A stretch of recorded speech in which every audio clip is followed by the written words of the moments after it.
刚认祖归宗，我就被4个女人堵在了大殿外。她们是我素未谋面的未婚妻，是我父皇当年给我定下的童养媳。现在，她们成了我登基路上最大的绊脚石。林墨白，我就算是嫁给狗，也不会嫁给你的。说话的女子名叫赵婉儿，吏部尚书的嫡女，一身华服，俏丽的五官上写满了鄙夷。我点点头，看向旁边弓着身子的老太监。好的，陈公公，那就让她嫁给狗吧。记一下，吏部尚书嫡女赵婉儿。心有所属，情牵犬类，孤成全他。老太监陈公公的嘴角疯狂抽搐，但还是从袖子里摸出个小本本，提起笔刷刷刷的开始记录。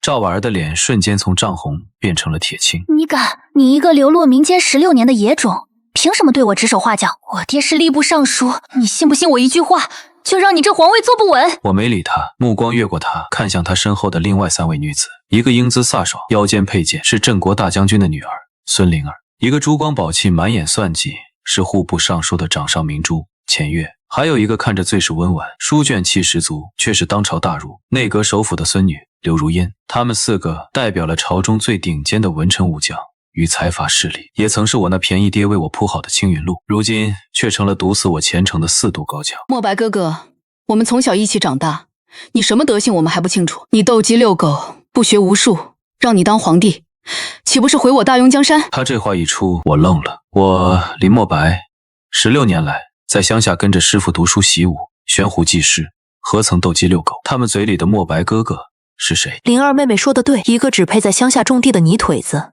也妄想坐上龙椅。林墨白，我们姐妹今天就把话挑明了，你立刻马上去跟陛下说，你自愿放弃皇位，否则我们4家联手，让你在京城寸步难行。储君之位，德不配位，必有灾殃。为了大雍，也为了你自己，退位让贤是你唯一的出路。4个人4张嘴，像4把刀子，刀刀见血。他们眼中的厌恶和鄙夷不思作为，他们似乎真的认识一个叫林墨白的纨绔子弟，并且恨之入骨。而我不过是今天才从千里之外的江南被一纸诏书召回京城的倒霉蛋。我看着他们，忽然笑了。说完了就让开，别挡着我见父皇。至于你们是嫁狗还是嫁猪，都与我无关。从今日起，4门婚约全部作废。陈公公一并记下，着礼部拟定退婚文书，昭告天下。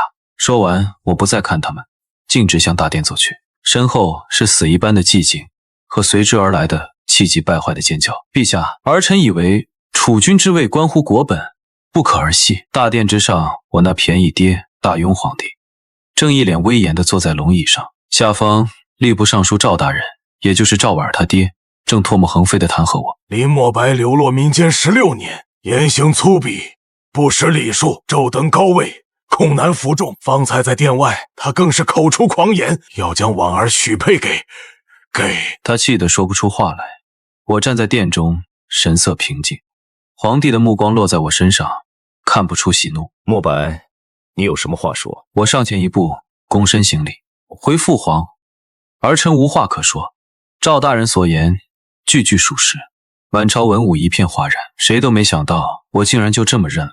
赵尚书也是一愣，随即脸上露出得意的神色。皇帝的眉头微微皱起。哦，那你倒是说说，为何要将赵尚预备的未来太子妃许配给狗？我抬起头直视着他，因为赵姑娘说，她就算嫁给狗，也不嫁给儿臣。儿臣身为大雍储君，未来国君，自当体恤臣子，成全其美意。这不仅不是粗鄙，反而是仁德的体现。噗嗤，不知是谁没忍住笑了出来。整个大殿的气氛瞬间变得古怪起来。赵尚书一张老脸憋成了猪肝色。你强词夺理，陛下，此则巧言令色，心术不正，万不可立为储君呢。镇国大将军孙骁，也就是孙灵儿的爹，也站了出来。陛下，臣附议，犬子自幼与林墨白一同长大，对他顽劣的性子了如指掌。若立他为储君，恐非社稷之福。户部尚书钱大人、内阁首辅刘大人也纷纷出列，言辞恳切，中心思想只有一个：我林墨白不配当太子。他们每说一句，御座上皇帝的脸色就沉一分。我看着这满朝文武，几乎有1/3的人站出来反对我，心中一片雪凉。他们口中的那个林墨白，恐怕是真实存在的，一个被他们推出来用来替代我的冒牌货。而我这个正主，在他们眼里才是那个假的。他们要保的是那个他们从小看到大，能够掌控在手里的傀儡。皇帝沉默了许久，久到所有人都以为他会动怒，众卿所言不无道理。既然如此，朕便给莫白一个机会，也给众卿一个机会。3日后，皇家秋猎，届时朕会亲自考效。若莫白能拔得头筹，这太子之位他便做的；若是不能，那便如众卿所愿。此言一出，赵尚书等人脸上顿时露出喜色。他们那个林墨白，可是京城有名的纨绔，骑马射箭样样稀松，而他们背后真正支持的那个人，却是少年将军弓马娴熟。这场比试我输定了。我看着他们胜券在握的嘴脸，心里却在想另一件事。秋猎人多手杂，刀剑无眼，这恐怕不只是一场考校，更是一场为我准备的鸿门宴。回到皇帝赐给我的东宫，还没坐稳，赵婉儿4人就又跟了过来。这一次他们的脸上不再是单纯的鄙夷，而是带着一种看死人的怜悯。林墨白，你还真敢答应？你那3脚猫的骑射功夫，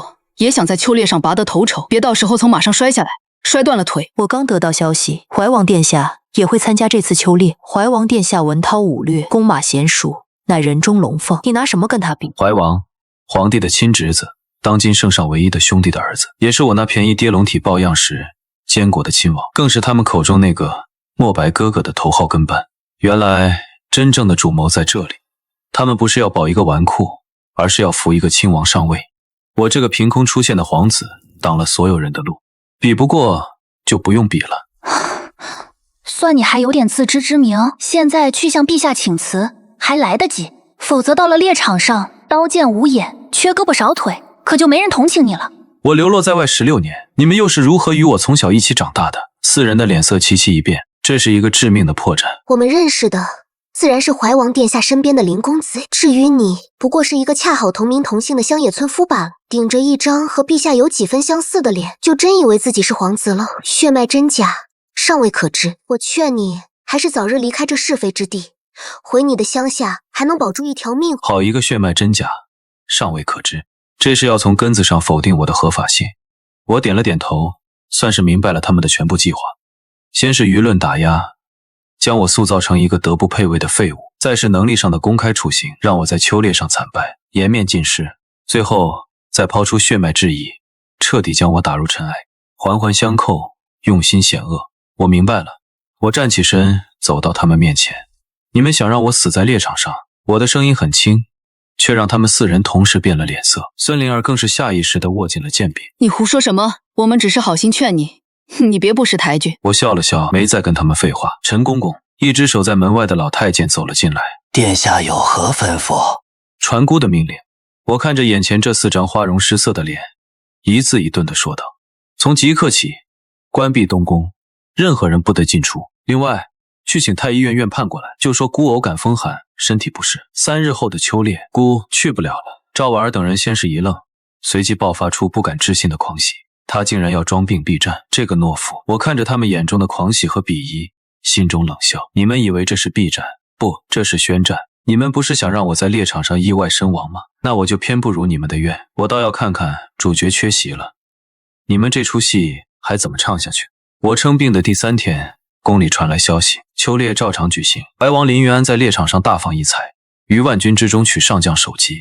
不，是于百官之前猎得一头白虎，引得龙心大悦。皇帝当场下旨，盛赞怀王勇武，赏金1000两，锦缎白匹。满朝文武都在歌颂怀王，顺便把我这个闻风而逃的病秧子皇子拉出来狠狠踩了几脚。赵婉儿4人更是得意非凡，在各自的圈子里大肆宣扬我的懦弱和怀王的英明。殿下，您这一招以退为进，实在是高。陈公公一边给我布菜，一边小声说道：如今怀王风头无两，正是最得意忘形的时候，也最容易露出马脚。我夹了一筷子青菜，没什么胃口，马脚他已经露出来了。陈公公一愣：殿下此话何意？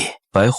我放下筷子，皇家猎场圈养的都是些温顺的鹿，兔子之流，供大家乐呵乐呵，哪来的猛虎？就算是碰巧从山里跑出来的，以怀王那3脚猫的功夫，能猎的白虎，只有一种可能，那只虎是他们提前安排好的，一只或许被拔了牙，或许被下了药，总之是纸老虎。他们想用这只纸老虎来衬托怀王的天命所归，好让父皇下定决心废了我，立他为储。陈公公恍然大悟，随即又有些担忧：那陛下他……我那父皇人老成精，他会看不出这点小把戏。他不过是顺水推舟，想看看怀王和他背后的人到底想做什么，也想看看我这个儿子面对这种局面会如何应对。他这是在养蛊，把我们都放在一个罐子里，让我们互相撕咬，最后活下来的那个才是他想要的继承人。陈公公听得冷汗直流，最是无情帝王家，果然不假。就在这时，一个小太监匆匆跑了进来。殿下，刘府的刘如烟小姐在宫外求见，说有万分紧急之事，必须立刻见到您。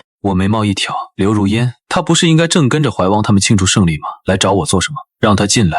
片刻后，刘如烟被带了进来。她褪去了一身华服，穿着朴素的青衣，平日里精心打理的妆容也花了，发髻散乱，脸上带着泪痕和惊恐。她一见到我就扑通一声跪了下来。殿下，求殿下救我，救救刘家！我饶有兴致地看着她。刘小姐这是唱的哪一出？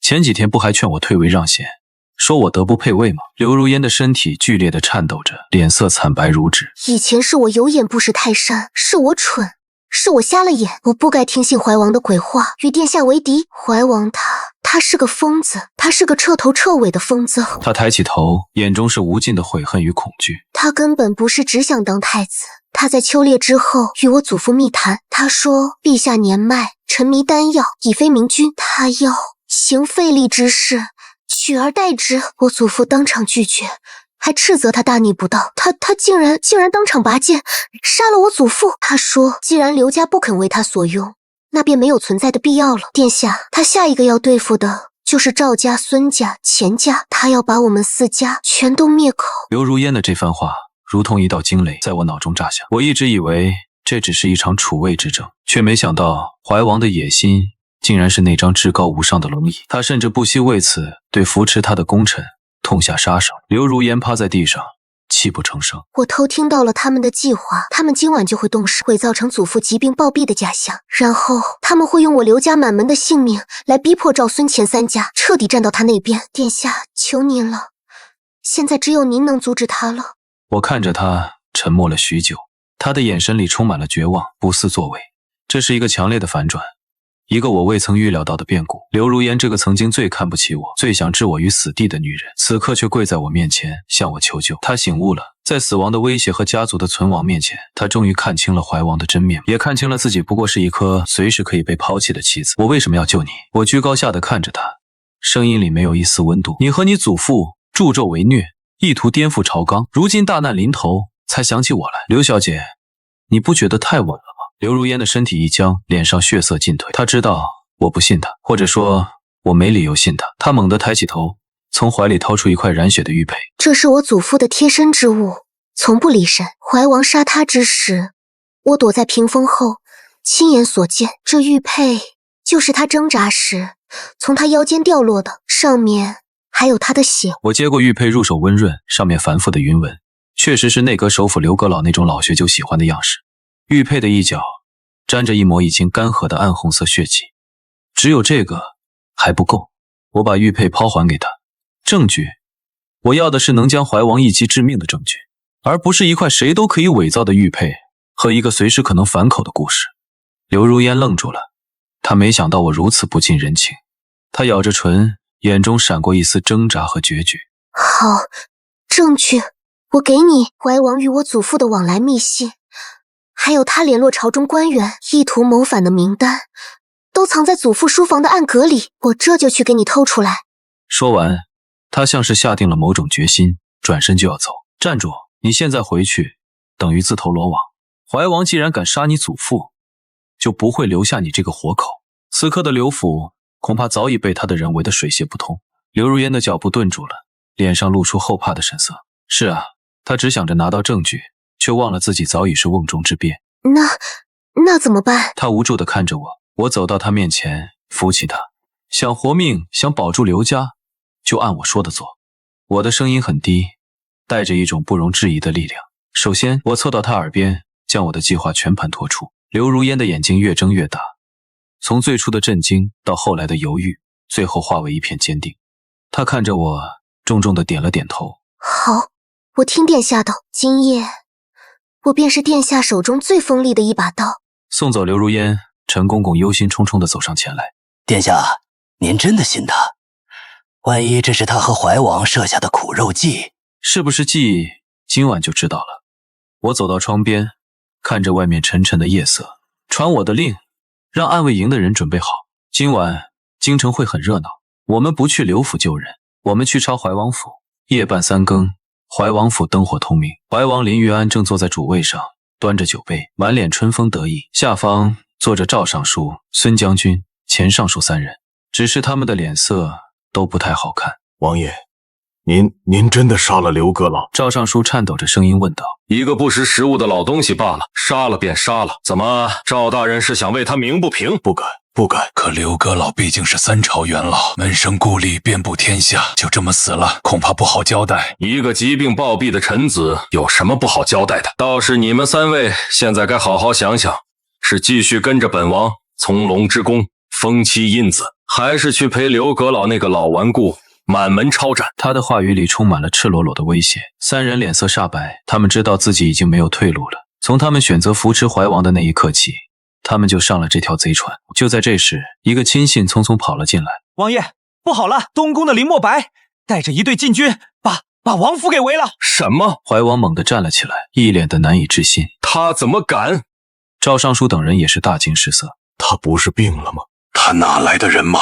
怀王很快镇定下来，脸上露出一丝狞笑。来得好，本王正愁没借口除掉他，他自己倒送上门来了。传令下去，给我把他们全都拿下，敢反抗者格杀勿论。本王倒要看看他一个没兵没权的病秧子拿什么跟本王斗。然而他话音刚落，王府的大门就被人从外面一脚踹开。我穿着一身玄色劲装，手持长剑，一步步走了进来。我的身后跟着上百名身披黑甲、手持利刃的暗卫，他们身上散发出的肃杀之气，让整个王府的温度都降了几分。怀王瞳孔一缩，这不是普通的禁军，这是只听命于皇帝的暗卫营。林墨白，你想干什么？你想造反吗？我没理他，目光扫过在场的赵、孙、钱3人，最后落在一个意想不到的人身上。刘如烟，他正站在怀王的身后，手里端着一个托盘，托盘上放着一个酒壶和几个酒杯。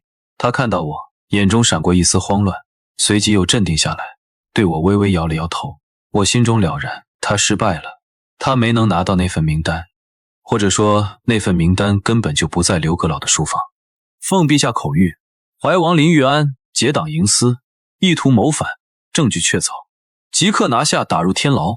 所有怀王府的人一律收押，听候发落。证据？你的证据在哪儿？就凭你空口白牙一句话就想抄我的王府？林墨白，你未免也太天真了。王爷说的对，没有证据确实不能定您的罪，所以证据这不就来了吗？随着我的话音，王府外传来一阵骚动，紧接着陈公公带着几个小太监抬着一个巨大的箱子走了进来。箱子被打开，里面装满了金灿灿的金条和一封封盖着私印的信件。怀王的脸色瞬间变得惨白。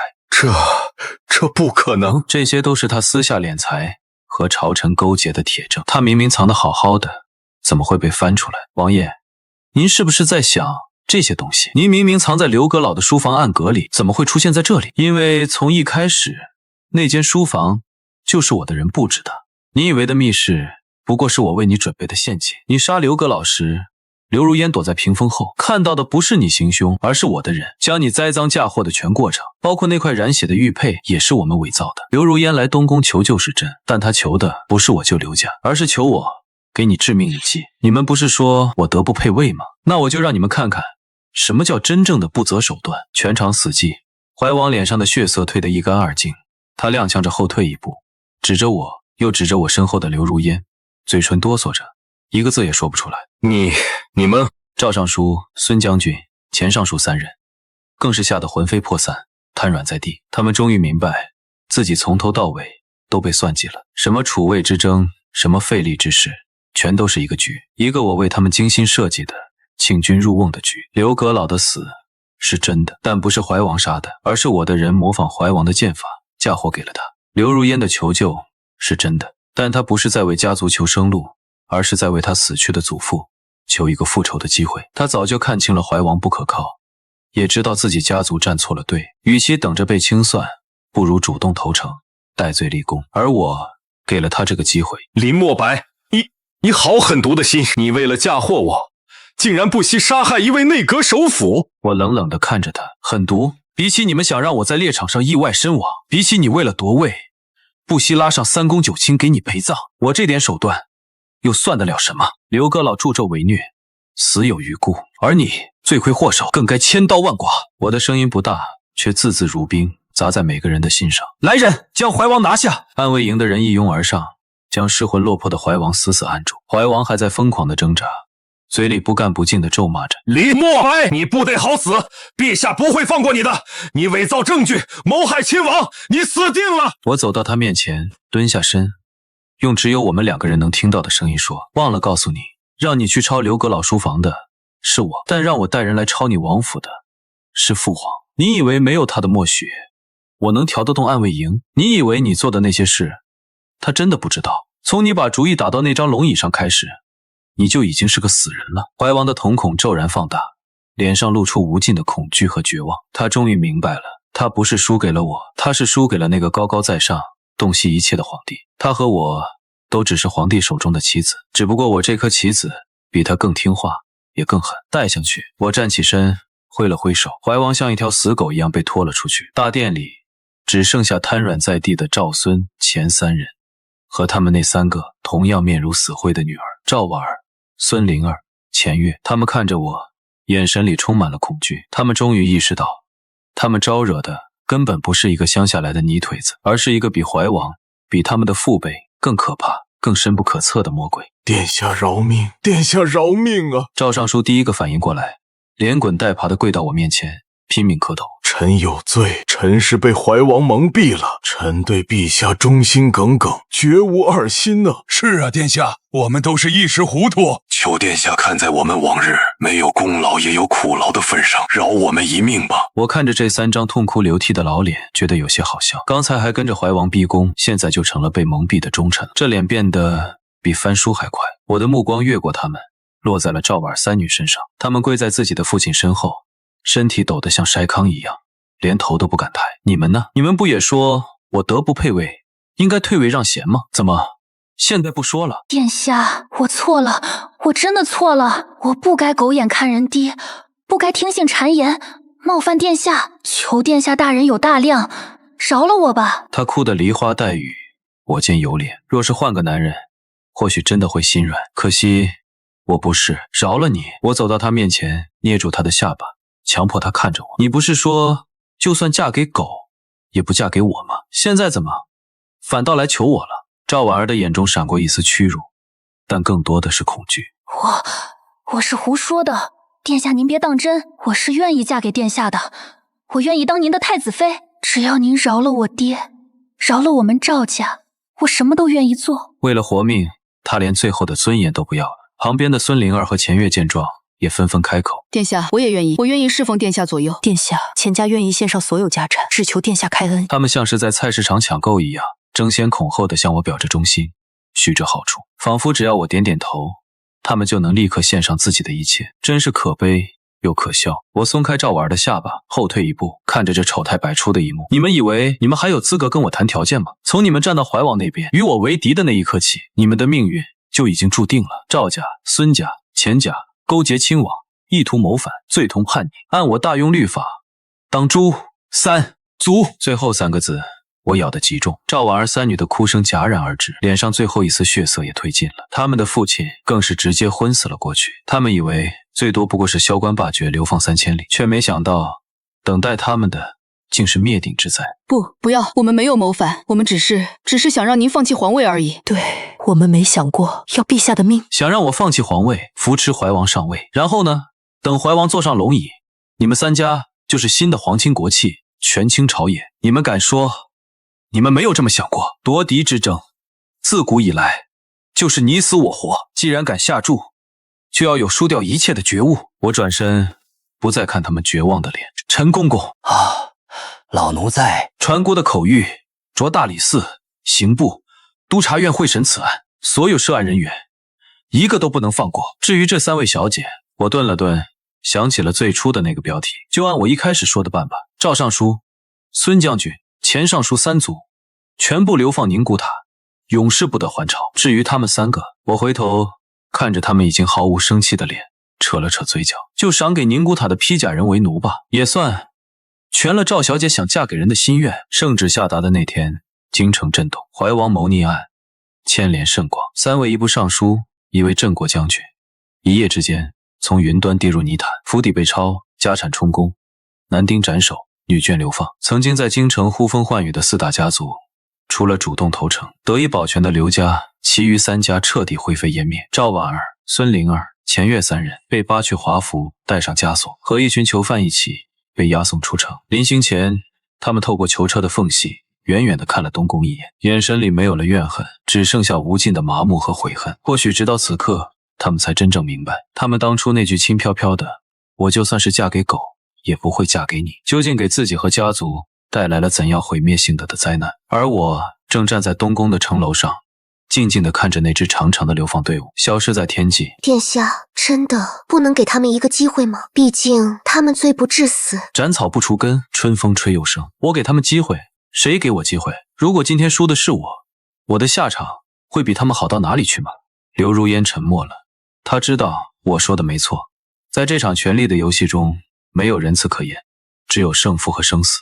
那你打算如何处置我？他终于问出了那个一直盘旋在心底的问题。他虽然戴罪立功，保全了刘家，但他毕竟也曾是谋逆集团的一员，他的手上间接沾了他祖父的血。我这个新主子会如何看待他这个弑亲的功臣？是继续利用，还是兔死狗烹？我转过身看着他，眼前的女子依旧温婉，但眉宇间却多了一丝以往没有的坚毅和沧桑。她不再是那个只知风花雪月的闺阁小姐了。你想要什么？刘如烟愣住了，她想过很多种可能，唯独没想过我会把选择权交到她自己手上。她想要什么权力、地位，成为新的太子妃，未来的皇后。这些东西她曾经梦寐以求，但经历了这一切，她却忽然觉得索然无味。她看着我，那双深邃的眼眸里仿佛藏着一片星辰大海，让她看不透，也猜不透。她忽然明白了，眼前的这个男人永远不会被任何女人所束缚，他的心里装的是整个天下，任何想成为他软肋的人，最终都会被他毫不留情地斩断。臣女别无所求，只求殿下能让刘家安安稳稳地做个富家翁。至于臣女自己，臣女想去皇陵，为祖父守孝3年，从此青灯古佛，不问世事。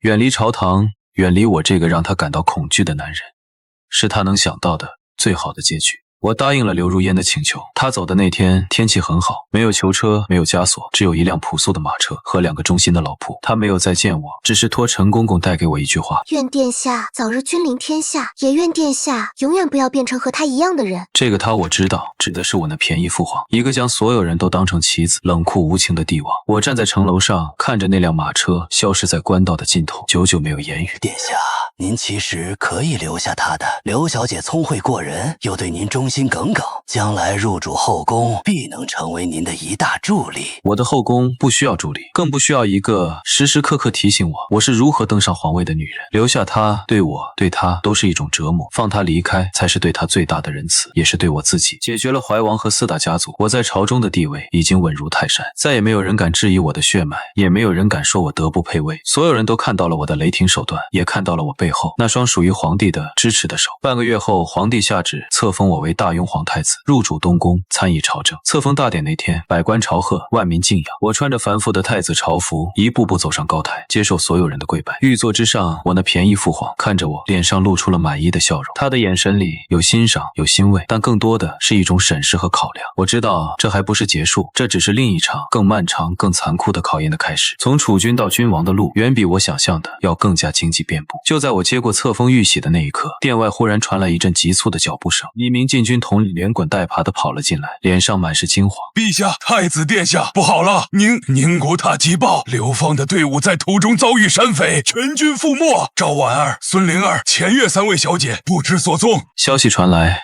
满朝哗然，我那便宜父皇的脸色瞬间沉了下来。山匪？哪来的山匪敢劫朝廷的囚犯？禁军统领跪在地上，瑟瑟发抖。据幸存的官兵说，那伙山匪训练有素，装备精良，不像是普通的乌合之众。他们好像是冲着那3位小姐去的。我的眉头紧紧皱起，冲着赵婉儿他们去的。他们已经是一无所有的流放犯，身上还有什么值得图谋的？除非一个念头在我脑中闪过，除非他们身上藏着什么秘密，一个连我都不知道的，足以让某些人甘冒其险，也要将他们劫走的秘密。陛下，儿臣以为此事蹊跷，必须彻查。我出列说道。准，此事就交由太子全权负责。朕给你3个月的时间，务必查个水落石出。是，父皇。退朝后，我立刻召集了暗卫营的人，立刻派人去事发地点勘察现场，寻找线索。另外去查当初我那4门婚约的背后